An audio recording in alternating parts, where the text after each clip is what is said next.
গতকাল আমি ক্লাস 10 এর একটা ক্লাস নিচ্ছিলাম।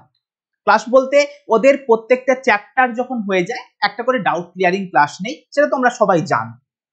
তো ডাউট ক্লিয়ারিং ক্লাস নেওয়ার পরে ওদেরকে আমি জিজ্ঞাসা করলাম যে তোমরা বলো তো, তোমরা যে ফার্স্ট চ্যাপ্টারটা পড়লে, যেটা নাকি বলে অনেকে কঠিন চ্যাপ্টার, ওই স্নায়ুতন্ত্র চ্যাপ্টারটা কঠিন, স্যার হরমোন চ্যাপ্টারটা কঠিন, তোমরা বলো তো তোমাদের কেমন লাগলো? ওদের একটাই কথা ছিল যে স্যার দারুণ লেগেছে। স্যার এতদিন পর্যন্ত জীবন বিজ্ঞানটাকে মুখস্থ করে যেতাম, ভালো লাগতো না, কিন্তু এখন এসে স্যার বুঝে পড়তে পেরেছি এবং জীবন বিজ্ঞানটাকে ফিল করতে পারছি।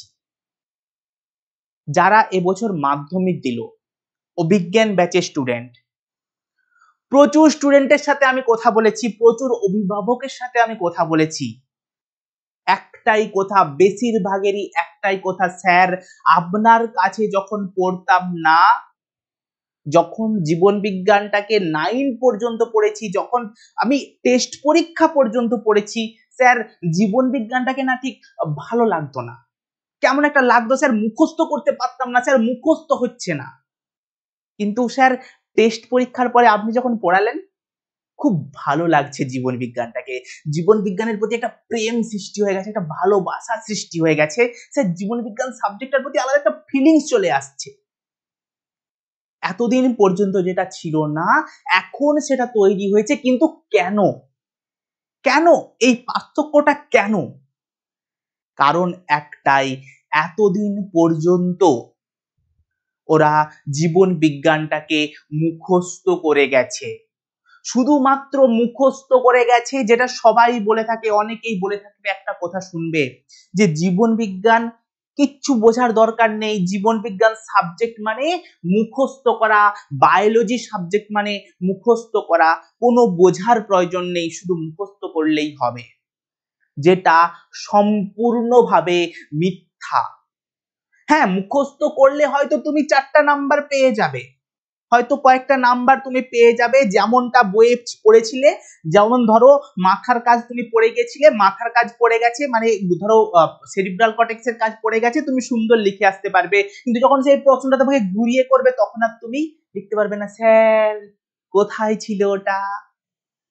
কিন্তু যদি তুমি ওই জিনিসটাকে বুঝে পড়ে যেতে, যদি ওই জিনিসটাকে তুমি ফিল করতে পারতে, তাহলে কিন্তু ওই জিনিসটা আর হতো না।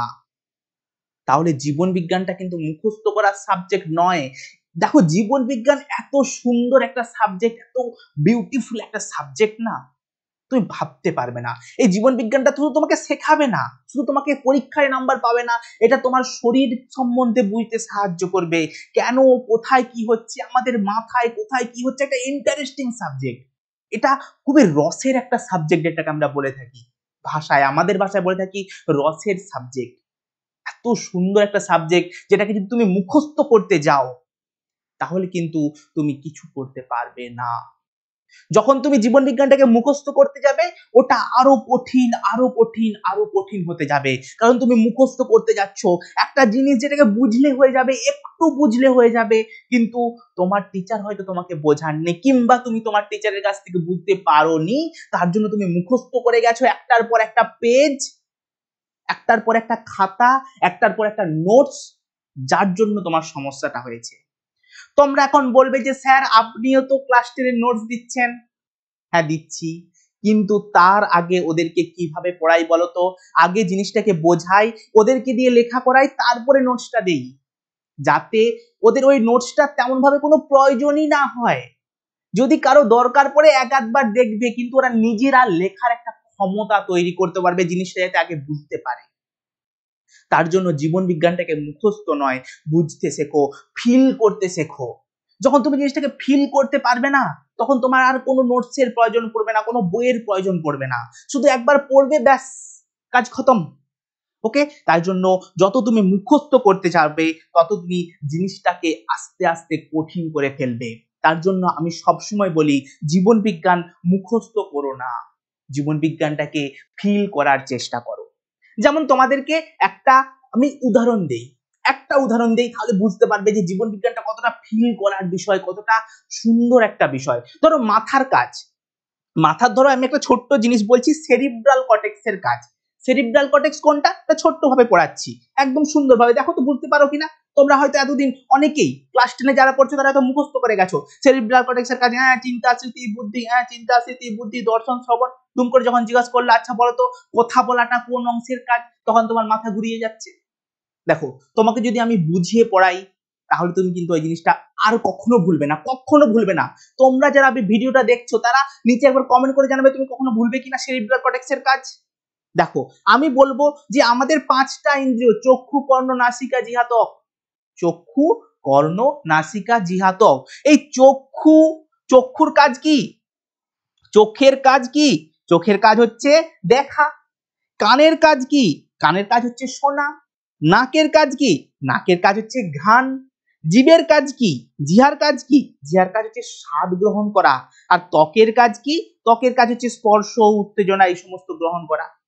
কিন্তু আমরা চোখে করে যে দেখছি, আমার চোখ দিয়ে যেটা দেখছি সেটা আমরা বুঝছি কিভাবে যে এটা একটা তোমার পেন, ঠিক আছে, এটা একটা পেন, এটা বুঝছি কিভাবে। আমাদের চোখ যেটা দেখছে ওটা কিন্তু কিছু না, চোখ বুঝতে পারছে না, বুঝতে পারছে কে, আমাদের মাথা। মাথার কোন অংশ বুঝতে পারছে, সেরিব্রাল কর্টেক্স। আমার পঞ্চ ইন্দ্রিয়ের যে কাজটা, চোখ দিয়ে যে দেখছি, ঠিক আছে, দৃষ্টি, ওকে, আমরা চোখ দিয়ে যে দেখছি, কান দিয়ে যে শুনছি, ঠিক আছে, নাক দিয়ে যে ঘ্রাণ গ্রহণ করছি, জিভ দিয়ে যে স্বাদ, কথা বলা, ওকে, ত্বক দিয়ে যে আমরা কি বলে স্পর্শ, তারপরে তুমি যা কিছু ত্বক দিয়ে যা কিছু করছো স্পর্শ, তারপরে ঠান্ডা গরম এই সমস্ত অনুভূতি গ্রহণ করছো, এই সমস্ত বুঝছে কে, তোমার সেরিব্রাল কর্টেক্স।